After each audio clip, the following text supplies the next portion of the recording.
अस्सलाम वालेकुम व्यूअर्स, कैसे हैं आप सब। उम्मीद है सब प्रकार खैरियत से होंगे।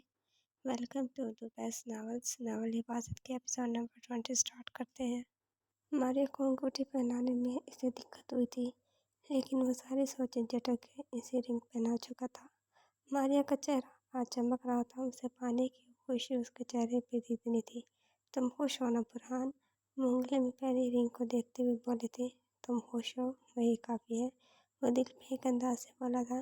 क्या तुम अब भी मेरे साथ ऐसे ही रहोगे? अब तो हमारी शादी भी हो जाएगी एक हफ्ते तक।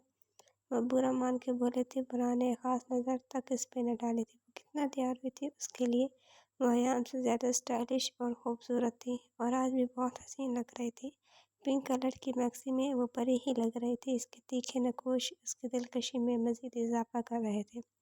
लेकिन मारिया को अपनी ये तैयारी फजूल से लगी थी। अभी तुम्हें कहाँ मालूम है कि तुम्हारे साथ शादी के बाद किस तरह रहूँगा। वो तंज़ मुस्कुराहट से जाए इसके इस राबे पे काटदार नज़र डाल के बोला था कि मारिया को वो दिन याद आ गया था जब एक दिन इसने इसे ज़ख्मी किया था। एक सनसनी मारिया के वजूद में दौड़ गई थी। बीवी, ऐसे तो कुछ ठीक नहीं होगा। जितने फासले हैं वो तो डबल हो जाएंगे। वो कमरे में चक्कर काटता बेड पर बैठे याम से बोला था। इसका काम यही था, सिर्फ नाश्ते लंच या डिनर के लिए कमरे से बाहर जाती। अभी भी रात का खाना खाकर वो बेड पर कंबल ओढ़ के बैठ गई थी, जैसे किसी और से इसका कोई लिंक ही ना हो। हमने इसी चीज़ से परेशान सा हो गया था। यहाँ आए इन्हें 4 दिन हो गए थे, लेकिन वो किसी से बात ही नहीं करती थी। अभी भी वो यही सोच रहा था। हमने कंधे झुका के इसे देखा था कि वो क्या कहना चाह रहा था। सारे फासले तो ख़त्म कर लिए हैं, अब न जाने क्या चाहते हैं मुझसे। वो मुँह में बड़बड़ाई थी। नाराज़ नज़रों से जामिन को देखा था, जो रोज़ाना रात इसको जगाए रखता था, यहाँ तक के दिन में भी नहीं छोड़ता था। और वह चुप से इसके इशारों में ही मज़ीद खामोश हो जाती थी। ओह, लेकिन अभी तो दिल नहीं भरा ना। जामिन के चेहरे पर इसकी बड़बड़ाहट से मुस्कुराहट आई थी और फिर वो अब इसके सामने बैठा था। अयाम को गुस्सा आया था। वो फिर इसका सुकून बर्बाद करने आ गया था। खबरदार, जो आपने आज कुछ किया। वो चेहरे पे यकावत मिटाने की कोशिश में नाराज लहजे में बोले थे। मैं तो आज का रोज़ाना करने के मूड में हूँ। उसके हाथ थाम था। वो इसका सुकून ही गारिद कर रहा था। भाई नहीं ना। वो रोने वाली हो गई थी। एहतजाज ये था कि कभी तो उसकी बात मान लिया करे, लेकिन जामिन कहाँ इसकी सुनता था। अच्छा, एक शर्त पे आज ब्रेक और रिलीफ मिलेगा मेरी बीवी को। अब वो इसके हाथों को लबों से लगाते बोला था। क्या शर्त? वो इसकी गुर्बत से घबरा ही जाती थी। मॉम और डैड को मिल्क देकर आओ और इनके पास कुछ देर बैठ के आओ। वो इसको किसी तरह इनके पास भेजना चाहता था ताकि तानिया बेगम इसकी मौजूदगी को मान ले, लेकिन वो किसी तरह इनके पास ही जाना ही नहीं चाहती थी। इसका दुपट्टा जामिन ने हटा कर बराबर में रखा था। नहीं, वो सर नफ़ी में हिलाती रह जल्दी से बोली थी। उनके पास इसे जाना ही नहीं था। सोच लो, यही शर्त है। अच्छा है, तुमने एक्सेप्ट करो, फिर हम रात पर।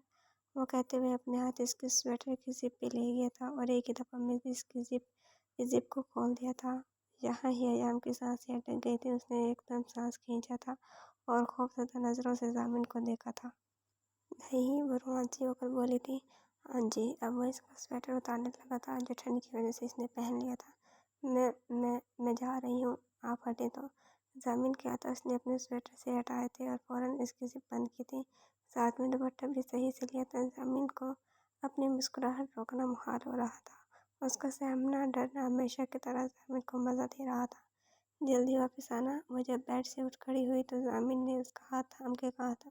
वो उस बात में सिर हिला के रह गई थी। अभी वो गेट तक पहुंची थी कि इसके कदम फिर रुक गए थे। मुड़ के इसने जामिन को देखा था, जो अब इसकी छोड़ी हुई जगह पर लेट गया था। क्या हुआ? जामिन ने इसके कदम रुकते देखकर पूछा था। मुझे नहीं जाना, वो आहिस्ता आवाज़ में रोमांसी लहजे में बोली थी। कोई बात नहीं, मेरे पास आ जाओ। अपना बाजू फैलाता इशारा करता बोला था कि हम इसको घूर के रह गई थी। सुर्खी इसके चेहरे पर नुमाया थी। कुछ नहीं कहेंगी, और कहेंगी भी तो डैडी ने खुद डांट देंगे। अब तुम बेफिक्र होकर जाओ और जल्दी आ जाओ। वो प्यार से समझाता बोला था और वो मरे कदमों से कमरे से बाहर निकली थी। वो जानता था कि वो तानिया बेगम से डरती है, शायद वो डैड से भी डरती है, लेकिन डैड अपनी दोस्ताना तबीयत के ज़रिए असर इससे बातें कर लेते थे। वो मरे कदमों से किचन में दाखिल हुई थी। 2 कांच के गिलास निकाल के ट्रे में रखे थे। फ्रिज में से दूध निकालने के बाद इसने नीम गर्म किया था और गिलास में डाला था। फ्लेवर निकाल के एक एक चम्मच दूध में डाला था कि दूध का रंग बदल गया। ड्राई फ्रूट्स ढूंढने के बाद इसे कबर्ड से मिले थे बादाम, मूंगफलियां और इंजीर निकाल के उसने एक प्लेट में डाले थे। दोनों चीज़ें उठा के वो किचन से बाहर आ गई थी। इजाफा ये हुआ था कि इसे घर में सबके कमरों के रास्ते मालूम हो गए थे। मॉम डैड के कमरे के बाहर पहुंचकर उसने डरते डरते नॉक की थी। यस की आवाज़ पे उसने लॉक को घुमाया था और दरवाज़ा खोल के अंदर आई थी। बेटा, अदील हमदानी लेटने से उठ बैठे थे। तानिया बेगम और वो दोनों रात में किसी भी किताब के साथ मिलकर मुतालिया करते थे, लेकिन चूंकि वो नाराज़ थी तो आज खुद अकेले मुतालिया कर रही थी, जबकि अदील हमदानी की हिम्मत ही नहीं हुई थी कि इनके बगैर कुछ पढ़ सके, इसलिए वो जल्दी ही लेट गए थे। लेकिन अब हयाम को देख के इनके जिस्म में खुशी की लहर दौड़ी थी। जबकि तानिया बेगम के चेहरे के तासरात बिगड़े थे। वो मैं दूध लाई हूँ, वो बमुश्किल बोली थी, क्योंकि तानिया बेगम इसे ऊपर से नीचे तक देख रही थी। सफ़ेद फ्राक और चूड़ीदार पजामे पे स्वेटर पहने दुपट्टा सर पर डाली थी। Very good, very thanks. वो ट्रे में रखे गिलास को देख के खुश हुए थे। अब इस तरह मुझे कायल करेंगी आप? ये सब आपको बिल्कुल करने की ज़रूरत नहीं है, मुलाजिम हैं घर में। आप मेरे बेटे तक ही महदूद रहें, क्योंकि आप इन सब इल्तफ़ात का मुझ पे कोई असर नहीं होगा। Now get out. वो किताब बंद करते बिना लिहाज के इसकी बेइज्जती कर गई थी। इसके हाथों में थर्मामीटर एलर्जी थी, आंखें भीगने लगी थी। तानिया, वो चिल्लाए थे, आप दूध पीजिए, वैसे भी आपको बहुत तलब हो रही थी। वो ज़ख्मी मुस्कुराहट समेत बोली थी और दोबारा किताब का मुआयना करने लगी थी। हयाम जहाँ आए वो इन्हें नज़रअंदाज करके इसकी तरफ मुतवज्जो हुए थे। वो छोटे छोटे कदम उठाती बेड के करीब आई थी। अदील हमदानी ने ज़रा सा आगे खिसक के अपने बराबर में हयाम के लिए जगह बनाई थी और इसे बैठने के लिए कहा था। वह मुश्किल वहाँ आके बैठी थी, ट्रे लेकर बेड पे रखी थी। आपकी मामा नाराज़ है थोड़ी सी, लेकिन आप इनसे नाराज़ नहीं होंगे, ओके? वो प्यार से समझाते हुए बोले थे और प्लेट में से मूंगफलियां छीलते हुए हयाम को दे रहे थे, जो वो इनके गहने पे खा रही थी। हयाम ने इस बात में सर हिलाया था। वो मेरी मामा नहीं है, वो दबी दबी आवाज़ में बोली थी। मामा मामा होती है, अच्छी बुरी नहीं देखा जाता। आज बुरी है, कल अच्छी हो जाएंगी, इसकी अकल में बिठाते हुए बोले थे। ओके, वो हाँ यहाँ मिला रही थी बस। यहाँ बैठ के वो किस तरह खुद को कंपोज किया, आंसू रोके हुए थी, ये सिर्फ वो ही जानती थी। तानिया बेगम की बातें इसके दिल पे असर करती थी। कुछ देर बैठने के बाद वो इजाज़त लेकर उठ गई थी। आपको बिल्कुल शर्म नहीं आती ना कि कुछ दिन की आई बच्ची को इस तरह बेइज्जत करते हुए? वो आपका क्या बिगाड़ रही है जो इस कदर बुलसुलूक बरत रही हैं? उसके जाने के बाद अदील हमदानी इन पे फट पड़े थे। मेरे बेटे को तो बिगाड़ दिया है, लेकिन मेरे शौहर को भी। उनकी बात पे अदील हमदानी सर पकड़ के रह गए थे। तकरीबन पौने घंटे के बाद वो कमरे में आई थी और कमरे में आने तक इसका चेहरा भीग गया था। आंसुओं को साफ करते हुए बेड की तरफ पड़ी थी। कमरे की लाइट ऑफ थी, जिसका मतलब सामने सो चुका था। वो ठंडी सांस भरते बेड के दूसरे कोने पे आके लेट गई थी। न चाहते हुए भी वो आवाज़ के बिना रोने लगी थी। इनकी बातें इसके दिमाग से चिपक के रह गई थी। वो इतनी सोचे में मगन थी कि इसे महसूस भी नहीं हुआ था कि कब दामिनी ने इसे अपने इज़हार में लिया था। क्या हुआ? वो इसका रोना महसूस कर चुका था। वो सोया बिल्कुल ना था, इसका इंतज़ार ही कर रहा था। इसके कमरे में गैर मौजूदगी में वो कैसे सो सकता था? माना भी में सर हिलाते इसके सीने से लगी हो तेज़ी से रोने लगी थी। जामिन को इस लम्हा लगा था कि इसकी ज़िंदगी कितनी मुश्किल है, जैसे इसकी ज़िंदगी में कोई रंग ही ना हो। हर तरफ से वो मायूस थी। शायद हया वो चुप न हुई तो वो इसको दूर हटाता संजीदगी से बोला था। वो करवट लेने ही लगी थी जब दामिनी ने इसके हाथ की कलाइयाँ थाम के इसे पास किया था। बताओ क्या हुआ? वो इसे रोने की बजाय बोलने पे उकसाना चाहता था। कुछ नहीं हुआ, वो ज़च होकर बोली थी। माँ ने कुछ कहा है? वो न जाने क्यों पूछ रहा था, जबकि इसे पता था कि इनके अलावा कौन बोल सकता है। आप क्यों अनजान बन जाते हैं? इनके सिवा कौन बोलेगा? वो कहती हैं कि मैं इन्हें कायल करने की कोशिश कर रही हूँ। मैं खुद तो नहीं गई थी ना, आपने मुझे भेजा था। मैं इन्हें कायल क्यों करूँगी? आपके घर में बहुत मुलाजिम हैं, मुझे किसी चीज़ को हाथ लगाने की ज़रूरत नहीं है। गेट आउट कहा उन्होंने मुझे। कहती हैं कि इनके बेटे तक महदूद रहूँ, इनके लिए मैं इनविजिबल हूँ। वो शायद पहली बार इसका दरश्त लहजे में पट पड़ी थी। शायद पहली बार इसने इतना कहा था। सामिन हैरत से इसके चेहरे को देख रहा था, जहाँ न जाने कितने दर्द के रंग थे। इसकी सुरख आंखों में मजीद वो नहीं देख सका था, नजरें चुरा गया था। इसे लगा कि इसने गलती की है इसे वहाँ भेजने की, लेकिन वो तो किसी तरह फासले कम करना चाहता था सिर्फ। हयाम करवट लेते हुए मोड़ गई थी, जबकि जामिन छत को घूरता रह गया था। इसकी आंखों में आई नींद बिल्कुल ख़त्म हो गई थी। सुबह इसके बहुत उठाने पे वो नहीं उठी थी। बिलाखिर इसे अकेले ही बाहर जाना पड़ा था। مام اگر آپ اس طرح رہیں گی تو یہ بالکل مجھے میری زندگی ایک ٹپیکل ڈرامہ لگنے لگے گی۔ وہ ناشتہ کرتے ہوئے اچانک ہی بہت سنجیدگی سے بولا تھا کہ وجیہہ نے غور سے ضامن کے چہرے کو تکا تھا۔ میری غلطی ہے، مجھے سزا دیں، میں نے اسے شادی کی تھی، وہ راضی نہیں تھی۔ مجھ سے شادی کرنے کے لیے آپ کو کوئی حق نہیں بنتا کہ اس کی انسلٹ کرے۔ اس کے چہرے پہ غصے کی لالی چھائی ہوئی تھی۔ میں نہیں چاہتا کہ ہمارے گھر کا ماحول بگڑے۔ اگر آپ کو اتنا سب برا لگ رہا ہے تو میں واپس اسے لے جاؤں گا اپنے ساتھ۔ اب وہ ناشتہ روک کے ان کی طرف دیکھتا بھرپور سنجیدگی سے بولا تھا اور کرسی سے اٹھ گیا تھا۔ یار ضامن کیا ہو گیا؟ وجیہہ اس کی سنجیدگی دیکھ کے مشکوک سی ہو گئی تھی۔ نتھنگ ہیپنڈ، وہ روکھے پن سے بولا تھا۔ یار اتنا غصہ، کل تمہارا ریسیپشن ہے، انجوائے کرو۔ وہ اس کا ہاتھ تھام کے سمجھانے والے انداز میں بولی تھی۔ موم انجوائے ہی کب کرنے دے رہی ہیں کچھ؟ وہ ایک نظر ان پہ ڈال کے رہ گیا تھا جو خاموش تھی۔ رات کو لاہور کے لیے نکلا تھا، باقی وقت اس نے ہوٹل میں گزارا تھا اور اب ضامن کے بتائے گئے ایڈریس پہ گاڑی لے کر پہنچا تھا۔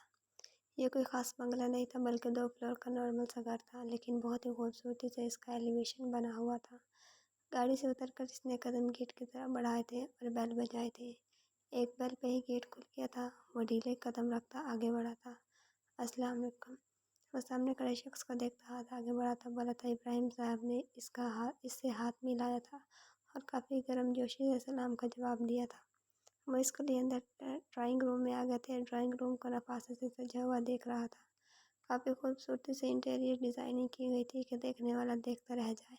مجھے دارم عمرانی کہتے ہیں اور میں ضامن حمدانی کا دوست ہوں۔ بھائی اور دوست وہ صوفے پہ ٹانگ رکھے بڑے مہذب انداز سے ابراہیم صاحب سے گویا ہوا تھا۔ ماشاء اللہ، ضامن بیٹے نے آپ کا بہت ذکر کیا تھا۔ یہ اس کا ذکر کا ہی کمال ہے کہ میں راضی ہوا اور آپ کو ویسا ہی پایا۔ وہ اس کی روب دار پرسنالٹی سے مروب ہوتے مسکرا کے بولے تھے۔ رائل بلو جینس پہ وائٹ شرٹ کے ساتھ براؤن ہی لیدر کی جیکٹ پہنے وہ زہر انگیز پرسنالٹی کے ساتھ ان کے سامنے تھے۔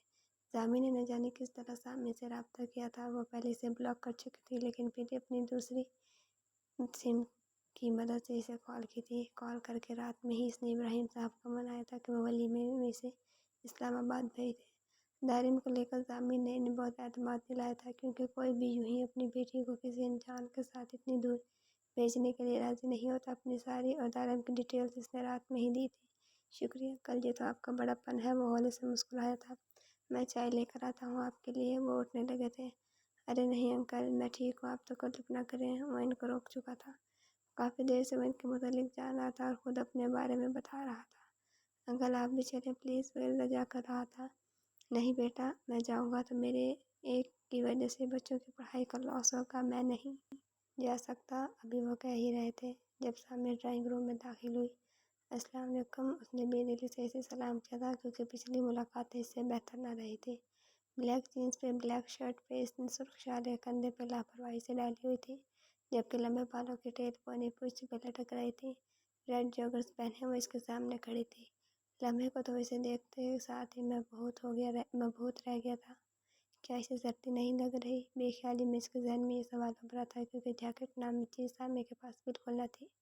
اچھا انکل اب اجازت دیں۔ جب اسے لگا سب ریڈی ہے تو وہ اٹھ کھڑا ہوا اور اجازت لے کر سامیہ کو لے کر چلا گیا تھا۔ رات میں وجیہہ ایاب کو زبردستی شہر کے بڑے شاپنگ مال میں لائی تھی۔ ضامن کے ساتھ جانے سے تو اس نے صاف انکار کر دیا تھا، یہاں تک کہ وہ اسے دیکھ بھی نہیں رہی تھی۔ دیکھو لڑکی کی شادی ایک بار ہی ہوتی، اس لیے تم اپنی پسند سے ڈریس لینا ہے۔ میں بالکل تمہاری مدد نہیں کروں گی سلیکشن میں۔ وجیہہ اس کا ہاتھ تھام کے برائڈل شو روم میں لے آئی تھی جہاں ہزاروں قسم کے برائڈل ڈریسز ڈسپلے تھے کہ ایک سوٹ پسند کرنا ان سب میں سے مشکل کام تھا۔ وہ بے دلی سے ادھر ادھر طرح طرح کے سوٹ دیکھنے لگی تھی۔ یہ اچھا ہے۔ ایاب نے ایک ڈریس پہ ہاتھ رکھا تو وجیہہ نے سوٹ کو اچھی طرح دیکھتے ہوئے نوٹ بیڈ کہا تھا۔ Are you sure? یس۔ اس کے کہنے پہ وجیہہ نے وہ ڈریس پرچیز کیا تھا۔ جاری ہے۔ تو ویورز کیسے لگے آپ کو ایپیسوڈ کمنٹس میں ضرور بتائیے گا۔